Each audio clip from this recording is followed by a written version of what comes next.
Welcome, everyone. Oh, she's telling me to wait. Okay, I'll wait. I got the finger. Not that finger. Okay. Oh, sorry. Just the wait, hurry up and wait finger. 1 minute. Okay.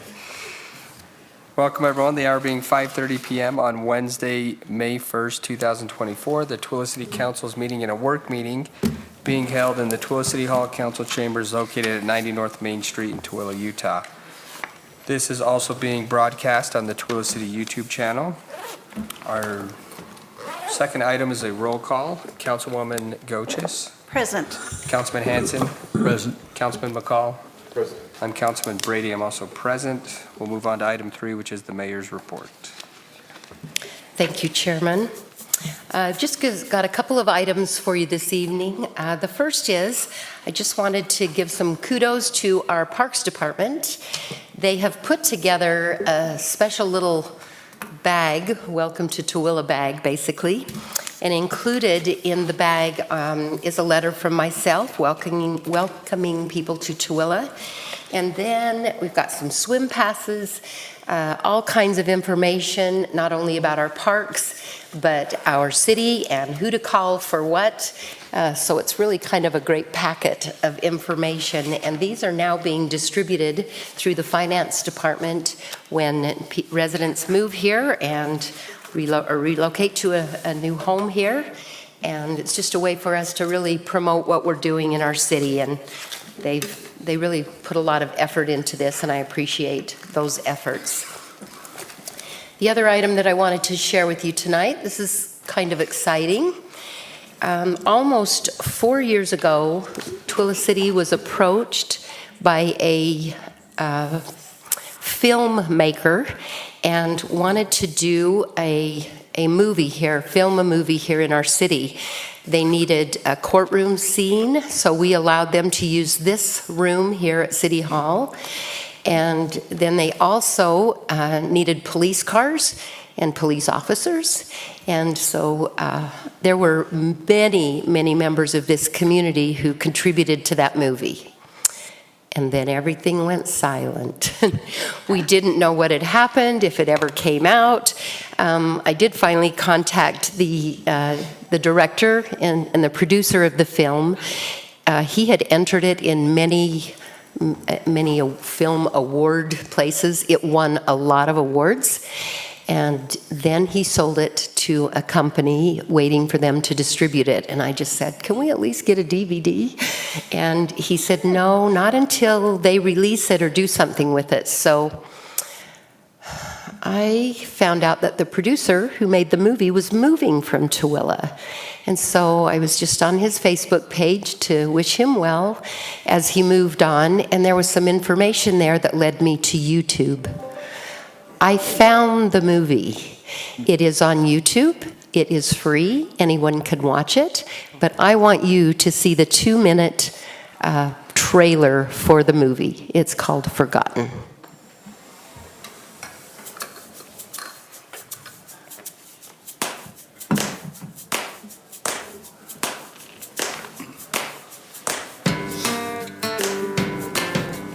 Out for a walk, Coach? Hi, Mitch. Long time no see. How you been? We're putting Coach in an assisted living. You're a long way out for a walk. Where's your car? Well, I'm not sure. I parked it around here somewhere. He keeps getting lost. We have to take him to court. Have him declared incompetent. Incompetent? He's just gone senile. My dad says that you're sterile. You said that.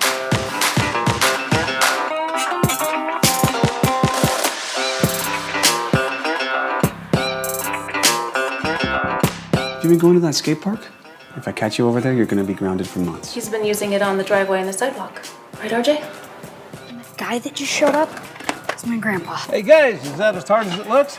I certainly wouldn't try it at your age, mister. Dad, what were you thinking? Someone your age on a skateboard. Am I in trouble? Your secret's safe with me. Sweet!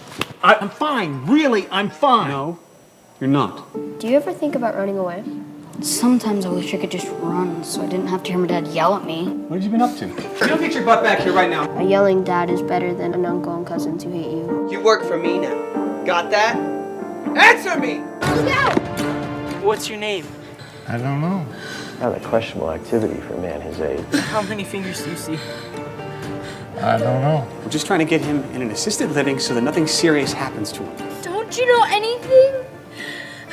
Who's on first? What? No, what's on second? Grant!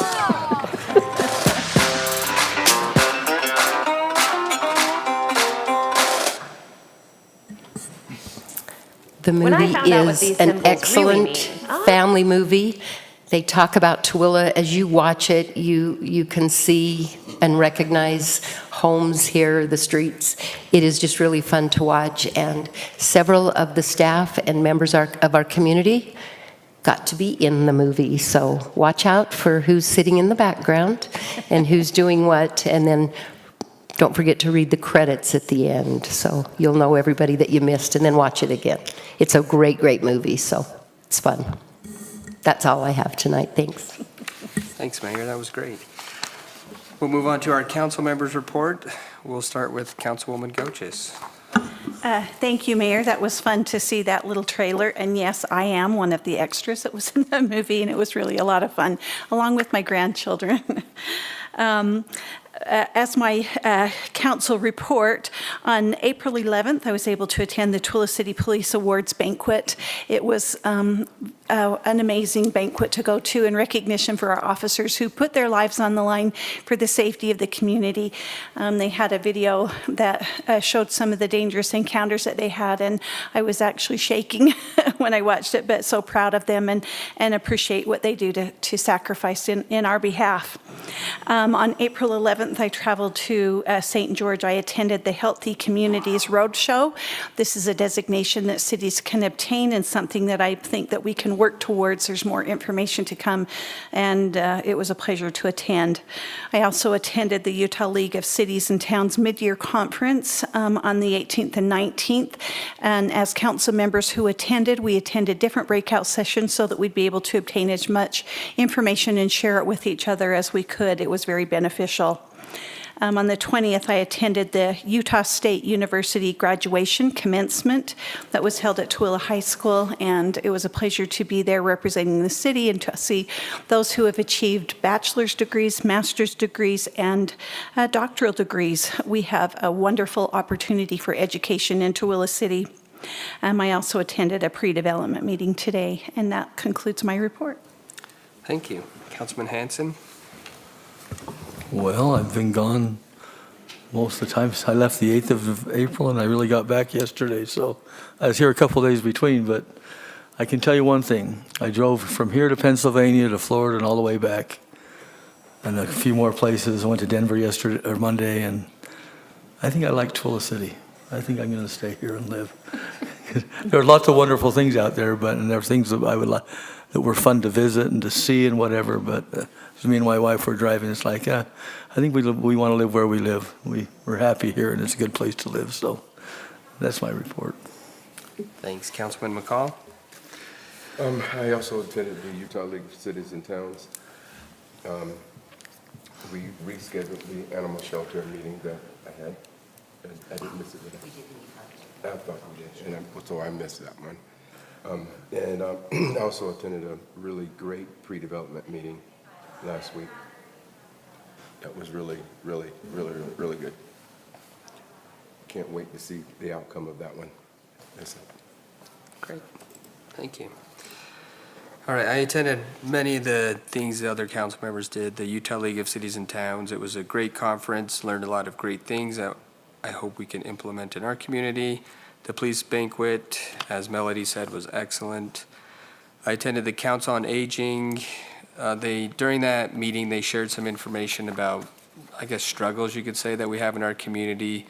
Obesity is always up there, and then they talked about a lot about suicide and how that affects the older generation. They shared a statistic that over 65 are actually significantly more likely to commit suicide or attempt to commit suicide, which that was kind of news to me. So I know that we have a lot of problems in our community, but I feel like we're addressing those problems, and we have a lot of resources, and we're continuing to get more resources to help with obesity and mental health, and so a lot of great things happening in our community. And then I attended the Planning Commission.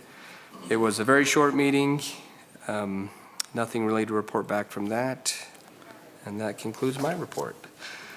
We'll move on to our discussion items. The first discussion item is a discussion on proposed amendments to Tooele City Code 7-14-4, Table 3, Site Planning and Development Standards for Primary Buildings and Structures regarding architectural elements encroaching into the rear yard setbacks, presented by Andrew Agard, the Community Development Director.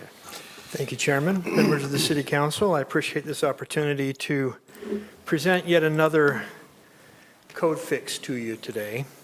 As the Chairman mentioned, this is in relation to architectural elements and encroaching into the rear yard setback.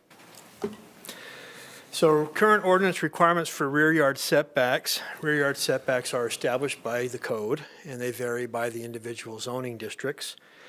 Structures are not permitted to encroach within the rear yard setback, and the setbacks are measured from property line to the foundation. Decks, porches, and basement stairwells are not described or otherwise addressed in the city code, which is the impetus of why I'm here tonight. Does Tooele City's code currently prohibit decks, porches, and basement stairwells from encroaching into the rear yard setback? My response would be yes, it does, but it does so in a very roundabout way, which is fairly difficult to interpret.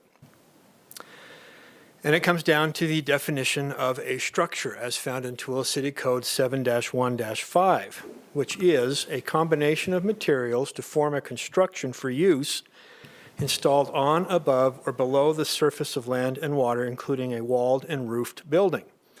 So if it has a wall or a roof, then it is a structure. If it does not, then it's not a structure. The issue we've encountered with this in the past is as the city planner, I fielded a lot of requests for residents to install a basement stairwell. And as you know, with basement stairwells, they're usually surrounded by a large concrete wall extending from the foundation. And in the past, it was always interpreted that that is an extension of the foundation, and since setbacks are measured from property line to foundation, it's part of the structure. The state recently passed a law, HB 476, which basically states that cities must permit decks, porches, and stairwells to encroach within the rear yard setback. This came at a really good time because I was planning on addressing this ordinance anyway. So the state got this one right. What we are proposing is two simple changes. They affect Tooele City Code 7-14-4, particularly Table 3 for site planning and development standards. This is the table that lays out lot size and setbacks and so forth. The first change includes the addition of two tiny footnotes under the rear yard setback category, highlighted in red there on the slide. Note number 5 then directs you to the bottom of the table, where basically it states that uncovered porches, decks, and walkout basement stairwells may extend into the rear yard setback. Now note that it does say uncovered. We wanted to make sure that we included the word uncovered in there. Because if you cover these elements with a roof and a wall, it then becomes an extension of the home, if it is attached to the home. And if it's covered and has a wall, it's a structure. And if it's attached to the home now has increased in size. So what that means is if the deck or the walkout basement is covered by walls or a roof, it cannot extend into the setback. That's part of the home, and it has to meet the setback for the main dwelling. So this would only apply to uncovered elements. This also would not apply to side yard setbacks, only to rear yard setbacks. And also, if someone were to construct a deck uncovered and then come back later on and desire to cover it with a roof or walls, they would be denied a building permit, as you are extending the footprint of the home and it becomes part of the main structure. And so that's what the changes do not do. So I threw together a couple of slides here just for the council's reference.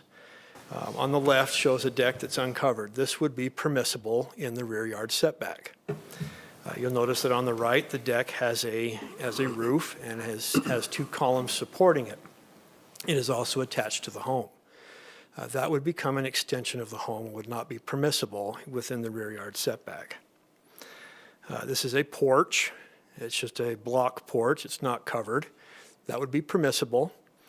And then you can see on the right, there is a porch that has a roof and columns and is classified as a structure or an extension of the structure. Would not be permissible in the rear yard setback. And then a walkout basement. Now, in the past, we've always interpreted those as an extension of the foundation and have not permitted those in the setback. With this new ordinance, the walkout stairwell on the left would be permissible in the rear yard setback. However, you put a cover on it with some column supports that could easily support a wall, it becomes part of the structure, so that would not be permissible. So this ordinance amendment doesn't really change anything, any of our current standards. It just kind of clarifies how we deal with these elements and also brings us into compliance with what the state has recently required of us. So if the City Council has any questions, I'm happy to answer those for you. Otherwise, I'll move this on to Planning Commission for the public process, if I have your blessing. If someone has like a pad in their back corner and has a pergola or something with a covered patio over it, can they do that? Since it's not attached to the house in any way? Or That would fall under the accessory structure requirements. It wouldn't be subject to the main building setbacks. Okay. So, yeah. Okay. Any other questions or comments? Like he said, Pergola. Yeah. Pergola. If the house on the right, if that was pergola, would that still be considered attached to the house? Because, you know, those don't have, it's not a solid roof. Yeah, that's one we haven't addressed yet. And in fact, Councilman McCall, that question came up a few days ago. That's one we need to work on because it falls in between that gray area. It's not a full roof, but it is covered. So at this point in time, I don't have an answer to that, but if an application came in with a walkout basement such as the one on the left, the not permissible one, that's a solid roof. Right. And that would be easily able to be defended by our ordinance. We need to work on the pergola thing because our ordinance really doesn't address those at all. That might come back to you in the future months. So, All right. any other questions? No. Okay.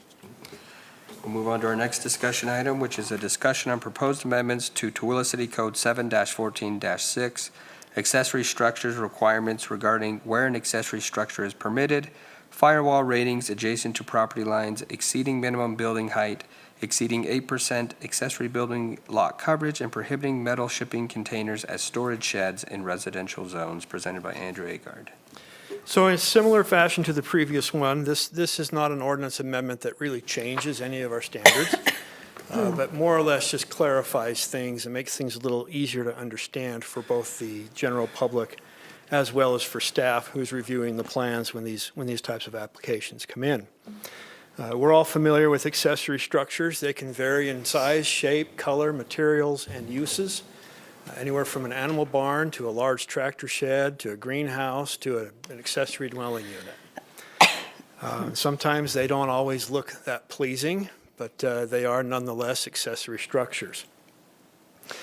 One of the issues that we keep encountering with our accessory structures is we field a lot of requests from residents who may own a vacant lot and just want to put an accessory structure on a vacant lot. They may have a motor home, or maybe they want to do an automobile repair shop for hobby purposes on a vacant lot that they own. And the current language in the code, it does state that an accessory structure can only be permissible with a primary dwelling, but it doesn't say it as clearly as it could. And so we're proposing to change this a little bit to make it a little more clear on where you can put an accessory structure and where you can't. The proposed language is accessory buildings and structures on residential lots may only be permitted if they are accessory to an established primary residential structure or if they are constructed in conjunction with a primary residential structure. I wanted to put that second part in there because we get a lot of requests from individuals who want to live in a shed while their home's being built, or live in a motor home while their home's being built on the same lot. Many times, I mean, if this were permissible, it may create problems in getting them to remove the temporary dwelling in favor of the permanent dwelling. So we wanted to be clear that accessory buildings are only permissible with another main dwelling. And I hope that this language clarifies that a little bit. If it doesn't, I'm open to suggestions to make that a little clearer. The other issue we want to address is accessory structures and their setbacks. Now, typically an accessory structure has a 5-foot setback, but the ordinance does provide an exception for a 1-foot setback if you meet the 3 criteria as listed here. Number 1, the structure roof does not infringe onto the adjoining property. And then number 2, all accessory buildings are constructed of fire-resistant materials with a 1-hour or greater fire rating. And then number 3, as long as there aren't any public utility easements. It's number 1 and 2 that I wanted to tweak a little bit. And the changes that are proposing here is for the roof infringing on the property. I just wanted to add the language "or drain onto an adjacent property." Even though the roof may not cross the property line, there's still a possibility of water coming off that structure and going onto the adjacent property. Having this language in there would allow us to require them to put a rain gutter on there, or maybe a swale at the base of the building to keep the water on their property. Again, not a real change to the standard, just trying to keep if they're going to go that close to the property line, they got to keep the water on their property. And then the second one is the wall adjacent to the property line is constructed of the resistant fire materials. Currently, the ordinance requires all accessory buildings. So if you put a shed 1 foot from the property line, that means by ordinance, your shed on the other side of the property has to be constructed of 1-hour firewall rated material. I think, and the building official believe that just doing the wall adjacent to the property line would satisfy the protection that this ordinance is trying to accomplish. Basically, by having the structure closer to the property line, this requirement is there so that if a neighboring structure catches fire, the structure close to the property line might be protected. And we think that just having the wall adjacent to the line would accomplish that protection just as well as having the whole building of fire-rated material. So that's the change we're proposing there. This one is a little more cumbersome in regards to how I'm going to explain this. I apologize if I confuse you. Currently, you are limited to 8% lot coverage for accessory structures. So if you have a 10,000 square foot lot, that means you get 800 square feet of shed or garage that's detached. And the ordinance also provides a variation to that, or variance to that. You'll see that in section 3, it says, will not cover more than 8% of the total lot area except as allowed by provision 7-14-6, paragraph 8, which actually is paragraph 9. When you refer to paragraph 9, it states that structures greater than 2,500 square feet in size can approach the Planning Commission and obtain a conditional use permit, granting them an exception to increase beyond the 8%. The way we have interpreted this code in the past is anytime you want to exceed the 8% lot coverage, you go to Planning Commission.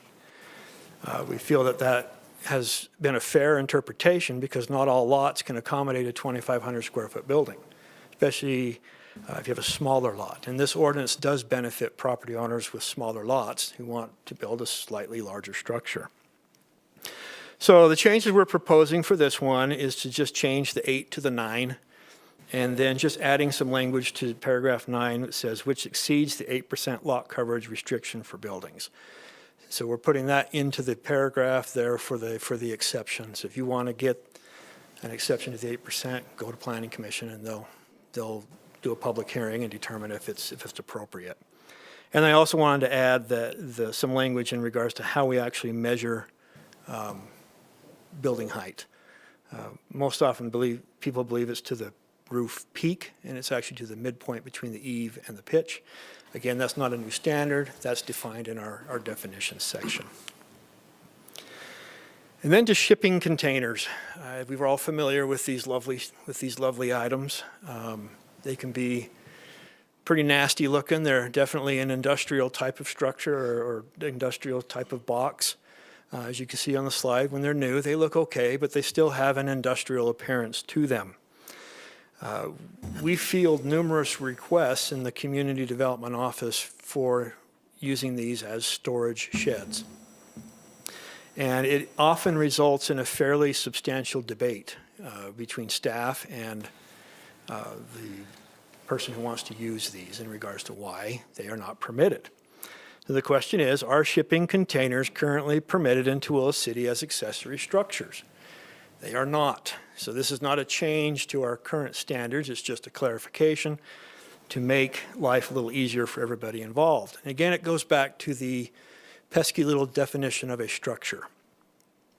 Again, a structure is a combination of materials to form a construction for use installed on, above, or below the surface of land or water, including a walled and roofed building, as well as a manufactured home on a permanent foundation.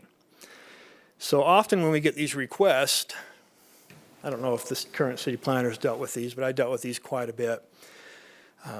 I would tell them, no, they're not classified as a structure. And they would come back, yes, they are. There's people living in them. You even let the Swig building down the street go into a storage container. So there are, yes, they can be utilized as a structure, but the issue comes down to our ordinance and our definition. Our ordinance does not define these things as structures. And so they are, therefore, prohibited for use as accessory structures.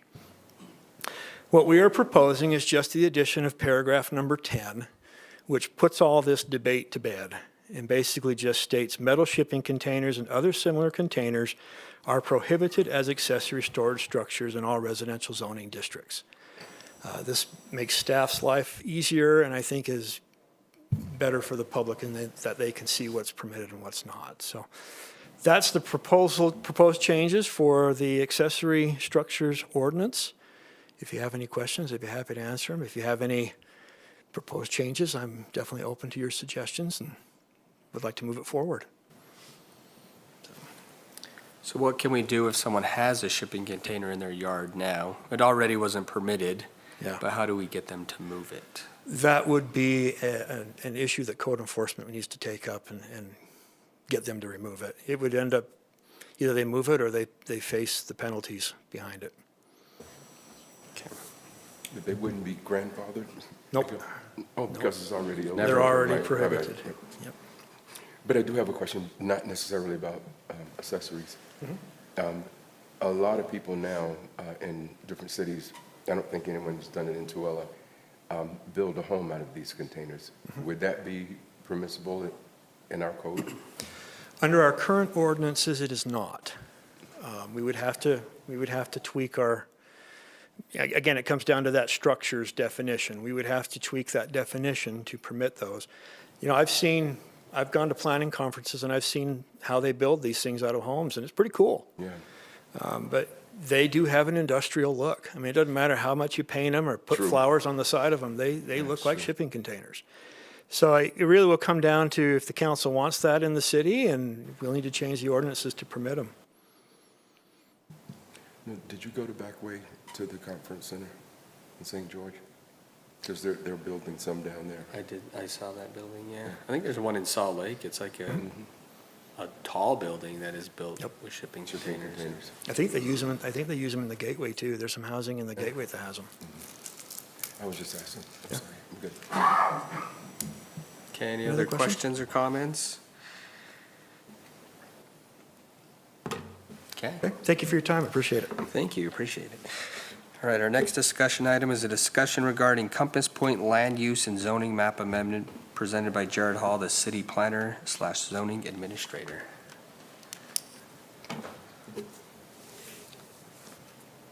Just going to grab the iPad from Andrew. One second.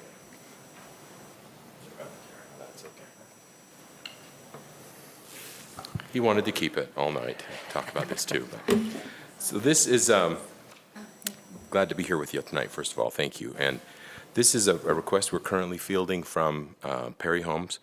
It's called Compass Point. That's kind of a reimagining of some stuff that they've looked at in the past. This first request that they're making is to redesignate the land use map categories for about 43.7 acres of a larger 117-acre site. That yellow area you're seeing is currently in the land use map as commercial and medium-density residential.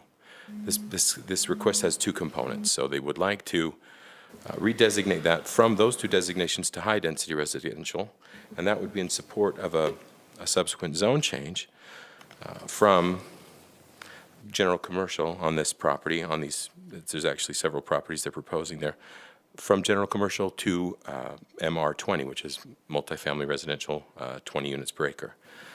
Those two parts of this request are in support of the future kind of Compass Point development they'd like to do. And they included with us here a concept. These are three parcels that would be created when they put a backbone road in and designate that. So these three parcels you see there make up the acreage that we're talking about, that 43.7 acres. And they would be subject to the rezone. And one of them would be used to do a concept. This is just a concept, but a high-density, mixed-use type development. So there'd be townhomes in here, and or I'm sorry, that's not correct. This is the apartment component. In the larger development in Compass Point that they're reimagining, you'd see park space, open space. You'd see some commercial activity as well along that backbone, and there'd be some different types of housing. Some medium-density residential and some high-density residential, like these apartments that they're in this concept here. Again, it's only that 43.7 acres of that larger site that you see in this yellow. Sorry, back to this slide. That's 117 acre site. Only 43.7 acres is part of that, the changes that they're asking for. That concept that you see, or that's part of your packet there, is about 312 units. On about 16.8 acres of that full 43.7. So lots of acreage numbers that I wanted to throw at you tonight. But the larger point being, this is the first of many requests that you would see coming forward with that Compass Point development as they reimagine what they want to do. There'll be a road installed, and that allows them to subdivide other lots that will be developed in other ways. But that's the larger point. Change to the land use designation from the general plan to the high-density residential instead of medium-density residential and commercial, to support that zone change they need from general commercial in this area back to MR20. So that's coming towards you. Do you have any questions for staff about any of these? Happy to talk about that. Any questions? Well, when I was reading through it, it was talking about the housing's coming up to Highway 36. Yeah. And doing away with the commercial part of it. Yeah, you would see that. This part right now, all of that land along Main Street is designated commercial. Right. There would still be commercial development in this larger Compass Point development, but not right in this one particular 43.7 acres that gets redeveloped. So there'd still be some commercial zoning left in this 117 acres. But only 43. Housing right up against. Some housing in this would go right up to SR20, yeah, or SR36. But not that full length that they own. Only that 40, sorry, touch this thing and it goes off. Yeah, just in the yellow part, right? Just within that yellow. And only a part of that within the yellow. That yellow is 117 acres. Some of that would remain commercial. They're asking to rezone about 43.7 acres of that 117. And not all of that land up against, if I'm reading it right, and I'll have to get better informed on that part. If I'm reading it right, not quite all of that would go to residential. And there'll still be commercial in the development overall. So this square that you're showing is not, that's the 117 acres? That's Okay. the 117, not the 43.7. Okay. And then is this all part of the overlay agreement that's in place? It is. It's a reimagining of that, and then we're calling it Compass Point. Okay. I think So- you can still legally say overlake at this point, but Yeah. at some point, there'll be people standing It'll by always to be say no. So they have so many units, right, that they can build part of that agreement. These Yeah. would go towards that. These would count against that agreement, yes. Okay.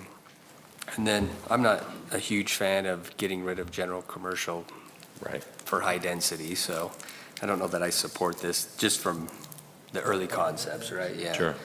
But I was in the North Tooele Special Service District meeting when someone from Perry Group came and talked about joining the North Tooele Special Service District.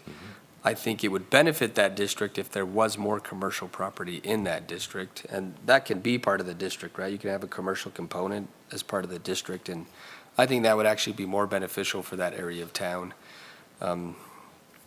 Yeah, I don't know that I support changing it to a high density, so, yeah.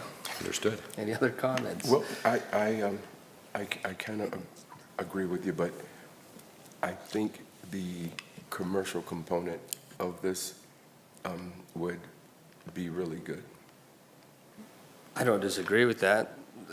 I saw the pre-development plan that was emailed to us, so I have an idea of their concept plan, but I have a hard time seeing how does it benefit Tooele City by changing the zoning to a high density rather than a commercial, right? We always talk about how we need more businesses to come. That's what really helps our taxpayers, but then we go rezone areas and we bring in more residential that cost us money is what we've been told, so. Sure. That's why I have a hard time with that. And Yeah, it's the mix that matters, and I can't really Right. speak to that tonight. Perry would have to do that in their presentations with the concept plans and things. But you definitely need that commercial, and we don't want to see that go away. Exactly where it goes in larger development, from a staff perspective, I'm willing to talk about that, but I don't want to lose acreage of it either. I think that's important for lots of reasons. But yeah. Yeah, go ahead. Jared, I did have a question regarding, their plan is to put residential and butt that right up to SR 36. Does the state require a sound barrier to prevent sound from That's a the great, traffic? that's a great question. I don't know the answer to that. We'd have to find out. That's perfect. I'll look into that. And I've also, attended the pre-development, and so I understand what the concept plans are, but my concern is walkability to services. We'll have children and adults that need to walk to stores and things, and right now, it's just kind of an island. But, I believe that it will be a benefit once everything is done. I would just like to see safe routes for walking trails, something that would benefit the residents. Absolutely. Kind of integrating and connecting all of this is the most important part. Absolutely. So is 3100 North the yellow line, It's, I think, or is it somewhere in between that? it would be, let me see if I can do this way.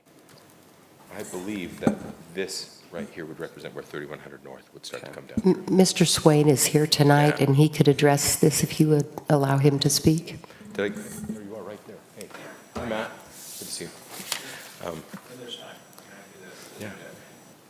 Any other questions for Jared right now, or comments? Okay, we'll invite you up and ask you some questions, or you can answer some of the questions we've had. If you want to use that, you can just touch that. It'll bring that up and let you show wherever anything is okay. Awesome. Thank you, Jared. Yeah, so I'm Matt Swain. I'm representative of Perry Commercial, Perry Homes, Perry Companies that will be developing Compass Point over the next number of years. So just a couple of clarifying statements. So we won't be putting residential right up against SR 36. If I can go back to these parcels here. So the one on the far right, as I'm looking at it on your screen here, that will remain as commercial. That's directly adjacent to SR 36. So as you're looking at it, SR 36 would be on the far right of that parcel. And that would be the main access point with the brand new lit intersection on SR 36. It's been approved by UDOT. And so that hard corner in that lot 10 would be a commercial lot. And then the lot 102, sorry, that was lot 103. My eyes are getting really bad. Lot 102 would also remain commercial. So that also has the frontage right on SR 36.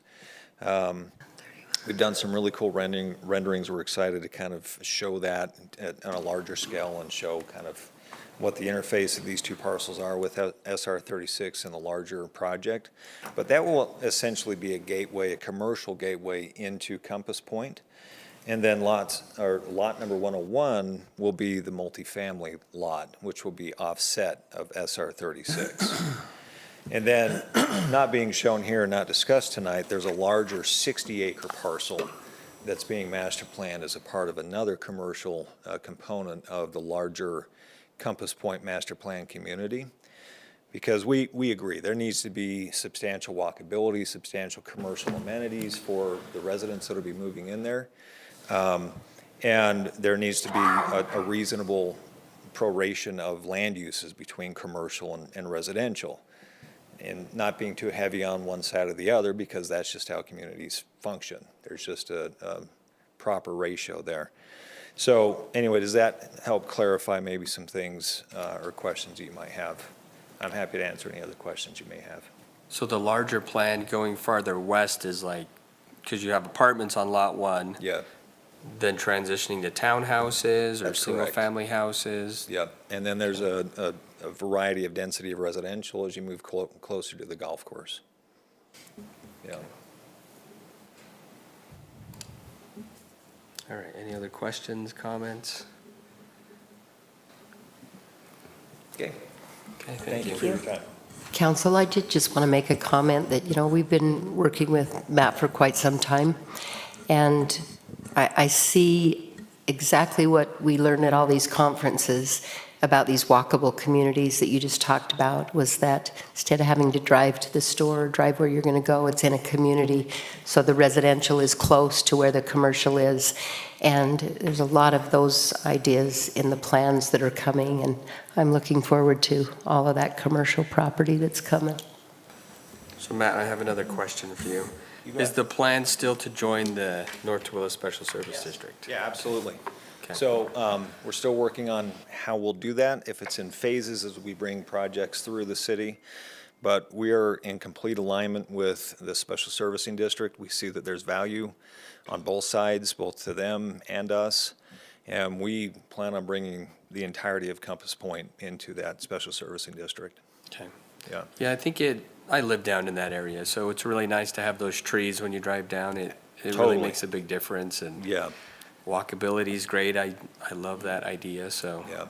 I And think it may have been you who came to the North Tooele Special Service Oh, District. yeah. Yeah, okay. So I think I've kind of seen some of the renderings and ideas that you've had. So we're working on all the side treatments right now, the setbacks off of 3100, and we want that to be expressed as a master planned, mobile community that people feel safe walking from their homes to the commercial districts to grab dinner and walk back and go to the parks and what have you in a safe, comfortable way. So do you ever, I know you've probably done lots of developments, do you ever feel like you put too many apartments in one spot? It always seems like there's a whole bunch of apartments, whole bunch of townhouses, then it's single-family houses. But Yeah. over the last couple of years, we've talked about kind of blending them all together, but I don't really see that ever happen with development. It's always just apartments, townhouses, single-family. Yeah, it's really tough to blend that together for a lot of reasons. The management side, so you have a management team that manages the apartment community. And then townhomes are typically owned by the homeowner.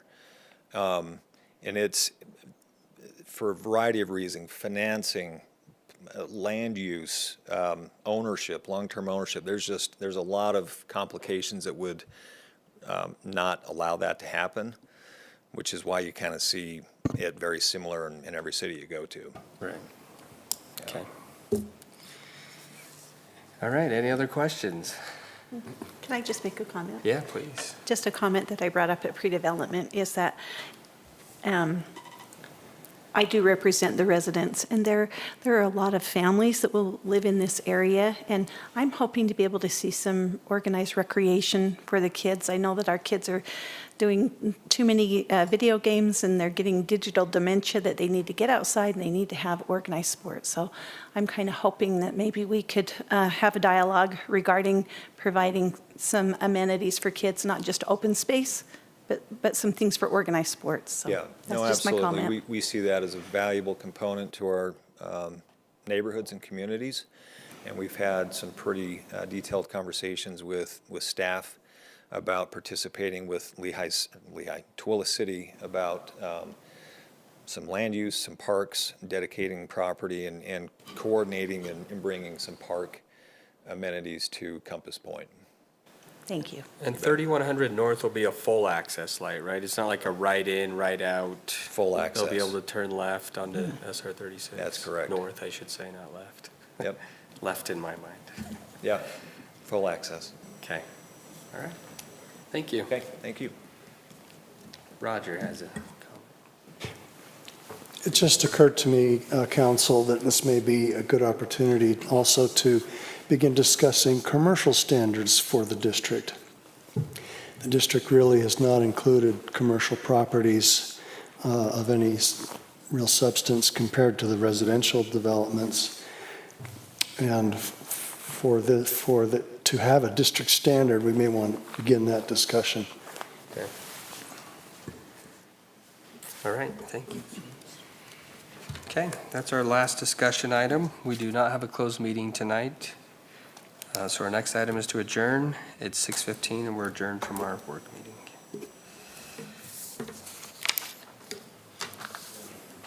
Wait till 6:30.